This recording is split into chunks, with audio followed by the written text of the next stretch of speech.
Hello, my name is Luminara Serdar of Autism Transformed and Heartful Healing. Those are my two websites, and creator of the Autism Recovery Telesummit. So welcome to the first in a series of live video teleseminars, Ask an Expert. Today, Katy Held is with us to speak about the importance of movement to learning and developing the brain. Katy is a licensed brain gym consultant and instructor who's taken over 2,000 hours of training in movement-based learning programs, including brain gym, but also including the Mazgatoba Neurosensory Motor Reflex Integration, which is MNRI, Blomberg Rhythmic Movement Training, BRMT, and Balavizex. And she loves to share this work with kids of all ages and adults, as I understand. So Absolutely. Welcome. Yeah, welcome. Good Thank to have you. here. So I wanted to say, I see, there's 2,000 hours of training, but you've done workshops and a lot of work with other people. So I would say that's just the training part, but you've got more experience. Yeah. Absolutely. So I want to start out by asking if you can say a little bit about what prompted you to learn and to do this massive amount of training and then start teaching these methods. Yeah, absolutely. Well, I was led to this work through my son, Oscar, who is going to be 19 soon. But we learned when he was 8 months old that he had a stroke in utero, and affected his left hemisphere, so the right side of his body is affected. And of course, like all moms, I was trying to search for anything I could that would help him. And I found some parent support groups on the internet. And one of the moms mentioned one day, brain gym, these movements that help your brain work better. And I was intrigued, so I took my first brain gym class in August of 2001. And the instructor worked with children in the class, and we got to observe it, which was just amazing. And the third child that she worked with is the reason that I became a brain gym instructor. He was 10 years old and in a wheelchair and had trouble with fine motor skills. His grip was loose, and so he'd drop his pencil a lot. And Cece was the instructor, and she said, okay, let's do a pretest. How about if you draw me a T? It was really hard for him. She said, okay, draw me the moon. And he dropped the pencil. And she said, can I show the class what you did? And he said, only if they promise not to laugh. And of course we promised, and she held up what he did. And then they went on and did brain gym for 15, 20 minutes. And then at the end she said, can you draw me a T? Can you draw me the moon? And he said, I'm going to add a spaceman and a rocket ship. And she said, can I show the class what you did? And he said, no, I'll do it. Oh, I still get chills. He held it up and he said, I feel proud. Oh. And I got more chills than ever now. I got them too. Tell that story. And that was one of the defining moments of my life. And I just went, okay, I got it. That's my purpose. And so I was just led to learn as much about movement-based learning programs as I could and share it with as many people as I can. So, and it did help Oscar, but the joy, one of the joys of being Oscar's mom is that I got to learn these great programs and share them with other people. So that's why I'm here. Someone sharing, so cool, tears in my eyes. Yeah, good. I'm not the only one with goosebumps and a reaction, so that's amazing. Wow. So that's brain gym, but can you share with us a couple of, just a couple of successes or kids you've worked with and what you've seen? Oh, sure. Well, one of the movements I want to show you today is the cross crawl. It's kind of the standard brain gym movement. Do you want me to show the movement first or tell the story? Hey, whatever way works for you. Why don't I show the movement first, because then I think the story will make more sense. Great. Okay. So I talked about Oscar having a stroke, where our bodies are cross-wired. So our left hemisphere controls the right side of our body, and our right hemisphere controls the left side of our body. So cross crawl in Brain Gym is, here's my fancy little demo. Oops, you could actually see her face now. So it's touching the opposite arm and knee. So it's kind of like marching in place. And this looks fairly simple, but when you raise your right hand, it activates your left hemisphere. When you raise your left leg, it activates your right hemisphere. And so when you touch your right hand to your left leg, it's activating your left and right hemispheres simultaneously. And what that's doing is building up the neural connections between the two hemispheres, which is called the corpus callosum. So in order for you to have the best brain function possible, you need to have a strong corpus callosum. The left hemisphere is thought to be the logic hemisphere. It likes the details. It likes sequential things. It likes things very organized, just the facts, ma'am. The right hemisphere is the more intuitive, more emotional, more spontaneous. And obviously you don't want to be one or the other. You want to have access to both. So the right hemisphere can think up a great idea. The left hemisphere helps you plan and execute it. So by doing this cross crawl movement, you're activating both hemispheres and you're able to, again, do the best you can. So now I'll share this story. This is actually a story of a little boy I worked with in a classroom setting. So what's very common with younger kids or kids who have neurological challenges is you'll demonstrate this cross crawl movement, and these children will actually touch the same hand to the same side knee instead of crossing. So we call that a homolateral crawl versus a contralateral crawl. And it's nothing to freak out about, but it just means that that nerve net between the two hemispheres, that corpus callosum, isn't strong enough yet to allow crossing the midline with ease. So with this little boy, I would demonstrate the cross crawl, and he would do the puppet crawl, as we call it. So same side. So I would hold his hands, and then I'd get him going, and I could feel in his body that he had the rhythm of it. So then I'd let go and back off, and we'd be doing cross crawl, and somebody would come down the hall, and he'd see him, and he'd go back to the one-sided. And so then the next week, same thing. I came out and I took his hands and I was kind of motoring him through it. And I felt like, oh, he's got it. And I backed off. We were doing our cross crawls. And somebody walked by again and he went.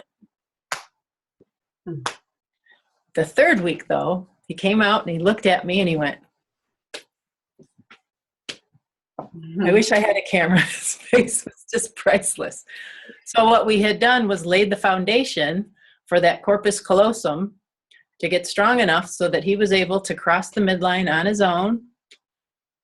And he was so proud of himself, I didn't have to help him out at all that day. And after that, he could do it. And the speech therapist at the school came up and told me after a couple of weeks, oh my gosh, his speech is improved, his attention, he's getting work done, just everything is working better now that he can cross that midline on his own. So that was a huge one. Wow, that's fantastic. So this is something any parent can do at home with their child. Yeah, and you can do it. You can do the cross crawl standing, seated, or even lying down. And if your child, I've done it, had people who work with babies. I've done it with 18-month-olds. You could do it with little babes in arms.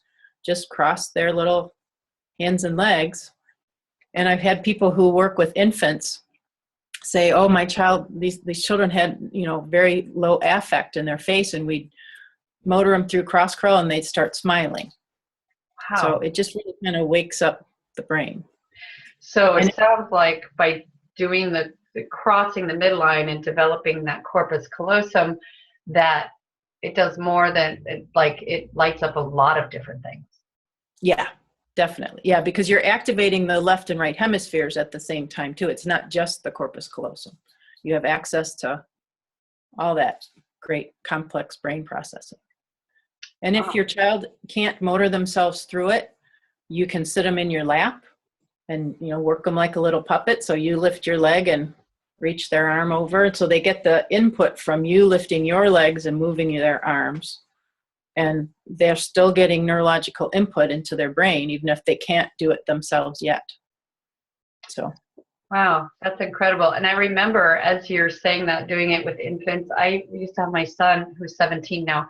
I used to put him on the diaper changing table and do that because I don't know where on earth I heard about that way back. Right. But I used to do that and just play and sing and have lots of fun with it. So I think it's something that can be really fun. Oh, absolutely. You can put on all different kinds of music and do cross crawls, and you can make up different ways to do it. You can pretend you're an animal, so maybe a cat might do it kind of slow and careful and do varying speeds. Slower is actually better, because if you can do it slow, that means you really have control of your body and it activates your vestibular system. So yeah, you could have lots of fun with cross crawl. There's a lot of variations.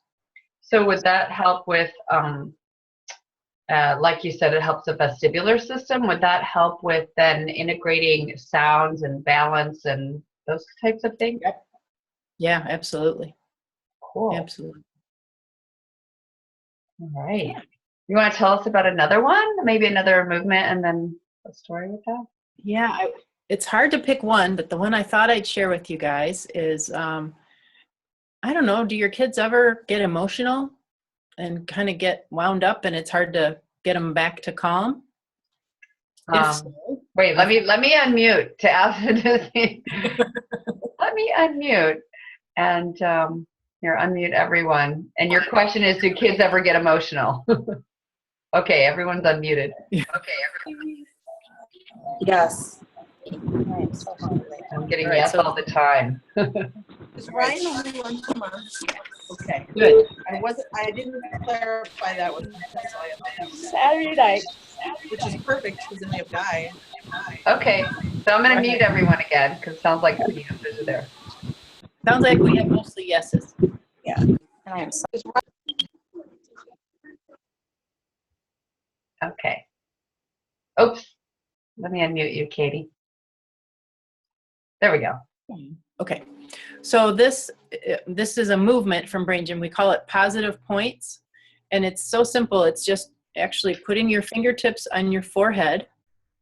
And what it's doing is bringing electrical activity, just waking up your prefrontal cortex.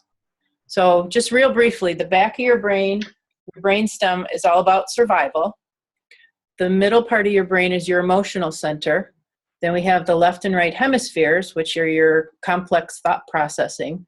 And then right at the front of your head is the prefrontal cortex, and that's where rational thought and moral and ethical choices occur. When kids are under stress, when any of us are under stress, there's a lot of electrical activity in your brainstem and your midbrain, your emotional center, but there's less activity here. So the wonderful thing is, just by touching your forehead, you're adding more electrical activity to that area. So you can either hold, and it doesn't feel as strong, I think, when you do it to yourself, but if you do this for your child, it can be very calming. And you can either hold with two hands on your forehead, or you can put one hand on your forehead and one hand on the back of your head. And what I would suggest is, when your child is not upset, show them this and just say, this is a great way to help you calm down. Do you like it this way or with two hands? And decide ahead of time before they're emotional, so that when they do get wound up, you can say, okay, we're going to do that thing that calms you down. And you apply as much pressure as they like. So there's no right or wrong way to do it. It's just whatever feels comfortable to them. And I have a quick story. Again, it was from when I was working in a self-contained classroom. But I've been working with a young boy who was nonverbal, and one of the kids went home sick, so the routine was disrupted. And so he didn't handle that very well, and he was sitting and crying.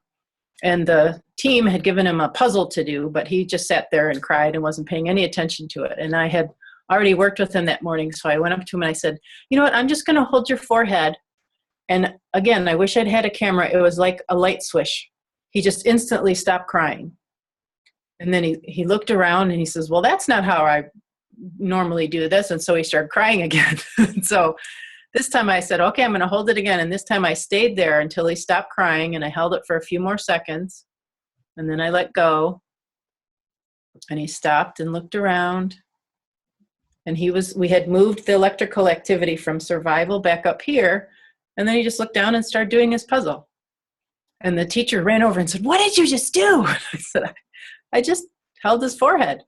And they said they used it with him a lot after that, and with, many of the other kids in the classroom. And she said it's just amazing. So who knew just holding your forehead can calm you down, but it can.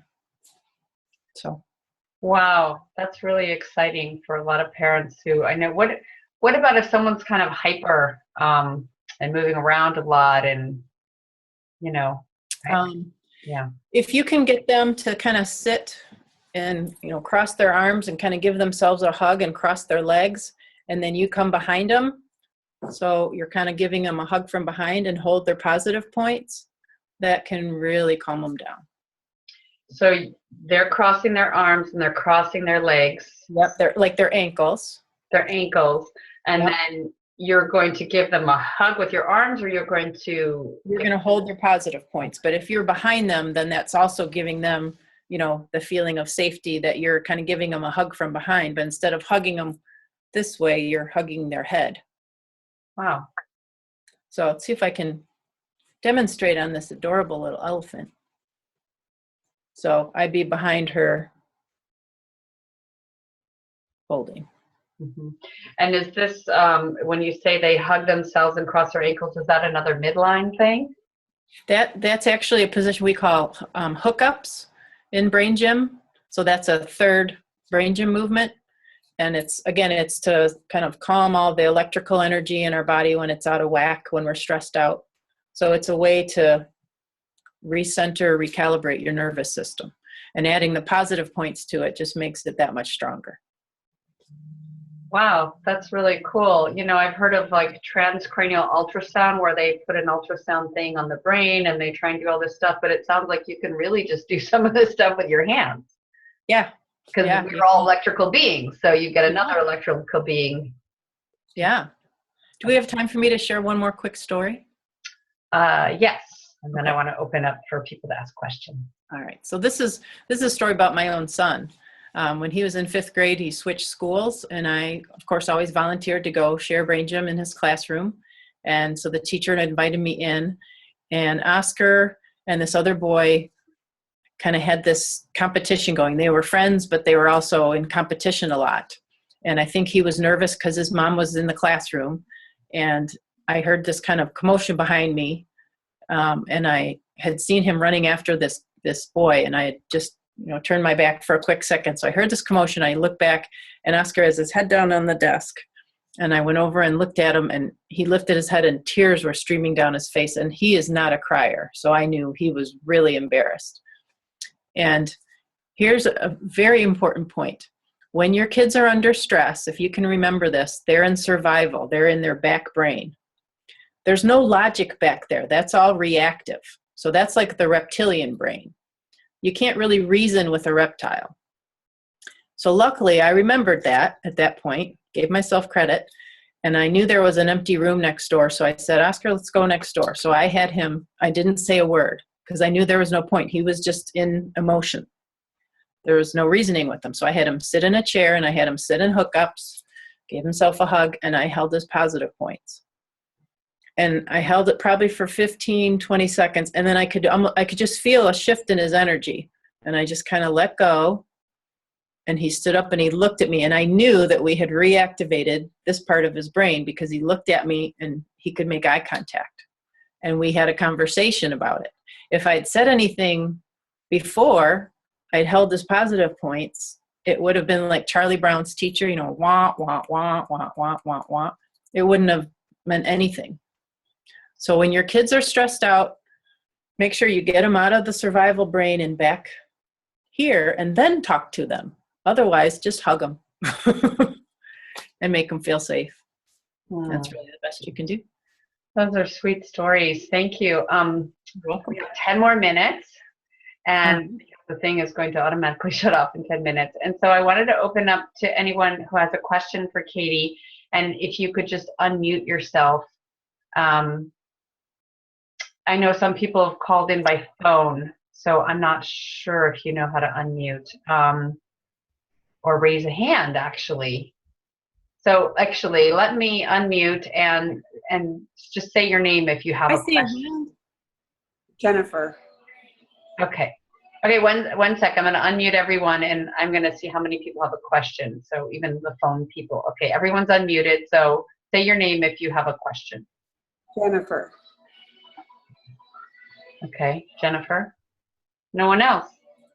I Okay. see a hand. Oh, you see a hand.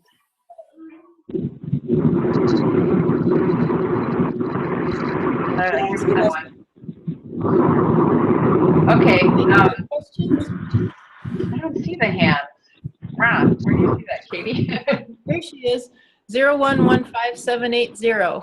She doesn't have a name. Okay. Oh yeah. Can they type in their question? Well, I don't know if they're on the phone if they can type it in. But Oh, okay. I don't see the hands.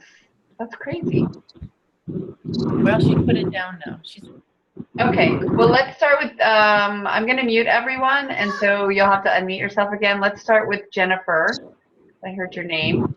Okay. So let me mute. And Jennifer, I'll actually unmute you. So go ahead. All right, I have two questions. The first question is for the cross crawl. How long do you typically do it for? And is there like a certain amount of times a day you should do it? I can't hear her.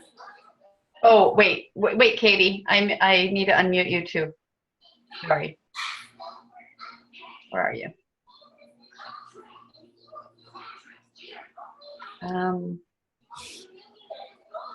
Maybe. Now am I unmuted? Yeah, you got it. Okay, that's a great question. Usually we recommend to do it for about a minute, Okay. but depending on your child, you might not be able to do it for that long at first. And you can do it as often as you want. You can't overdo cross crawl. Every time you go for a walk, it's the same as doing cross crawl or for a run. So if your kids like to do it, you can put different kind of music on and just make it a game. Make it a rain dance. It's awesome. He's 2 and autistic, so he doesn't follow. I would probably have to do the hand over hand. Yep, that's fine. I think he'll get it. I think he'd like to get it. And the other one is on the positive points. This is actually for a friend of mine. What do you do when they're self-mutilating, when they're scratching themselves and, crying hysterically and saying they want to break things? And, how do we do the same, get them from behind and hold them and do the positive points? If you can, I would actually recommend for kids that are doing that to get them in hookups and positive points when they're not out, and do that on a regular basis. Do that for a minute or two every day. Okay. Because that will help settle their nervous system, so they may be less likely to do the biting and scratching. Okay. Yeah, and the positive points is just the crossing of the arms. It's crossing the ankles and crossing the arms. That part is actually called hookups. Okay. And then the positive points is holding the forehead. Okay. All right. Okay. All right. Thank you. Those are my two questions. Those were good questions. Thank you. Okay, so I do have someone who's identified as 0015780. I'm going to unmute you and you can ask your question. Unmute. Oh, she's still muted. I know, it's not working. Maybe can you unmute yourself? Here she is. Got it. Here you go. Hello, what's your name? I don't hear. I still don't hear her. No. Okay. Shoot. Yeah, whoever's there at 0015780 is how you're appearing on the Zoom dashboard. So if you have a question. Okay. Well, see if you can go to chat and type it in. good idea. Yeah. It could be she stepped away. No, I can see her face. She's smiling. She's trying to ask, but I can't hear her. Oh. Wow, you're smarter than I am. Oh, I see. Okay. Do you have a microphone on your computer? Oh, there's no microphone. You want to type it in the chat box what your question is? We'll do it that way. Okay, good. You have. She has. I don't know. Maybe. Let's see. I don't see anything. No. Oh, I'm sorry. Oh. Um, Hey, Sarah Woodruff. okay, so if you can type in your question, we'll answer it. Otherwise, we'll see if anyone else has a question. I see people. No hands up, no questions? Okay. Well, we have about 3 more minutes. I see a hand up. Shraddha. Another one. Okay. I'm trying to unmute. Okay, go ahead, Shraddha. Hi, Hi. can you hear my voice? Yes. I can. Yeah, my son vocalizes a lot and he can be very loud sometimes. So is there anything we could do to calm him down? Again, I would start with the hookups and the positive points. Mm-hmm. And with someone who needs to vocalize a lot, often there's a connection between the hand and the mouth. So I would actually massage his palm and even stroke his fingers and do that as often as you need to and see if that helps him not have to vocalize so much. Okay. And also wanted to ask about the toe walking. He is always toe walking and it started to affect his muscles. It's becoming stiff.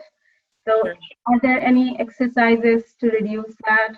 I have been told that it is a sensory need because he needs to be on toes to be able to have that proprioceptive input.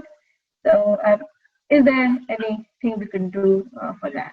Yeah, actually there are several primitive reflexes involved in toe walking.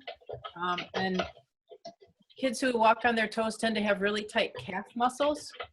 So just even having him flex and point his toes.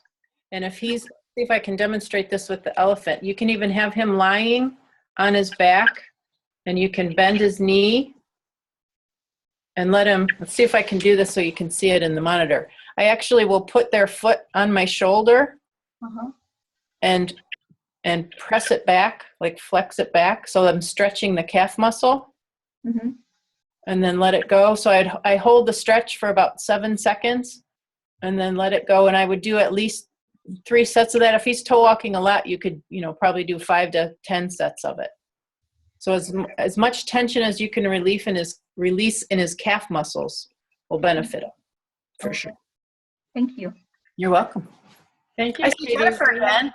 We have like a minute left, and I wanted you to say what you have for people. You'll give people a consultation? Yeah, I'm going to offer a free, I'm going to say 30 to 45-minute consult, depending on what questions we have. So if you have more specific questions, you can send those to people or to me. Let's see. Wait, Okay, we have less than a minute, so the thing might cut off, so we can make sure we get this information out in email, and you can put it in the chat box right now, too. Awesome. So I'm sending out the Brain Gym website because somebody asked for that. And I'm going to put my website.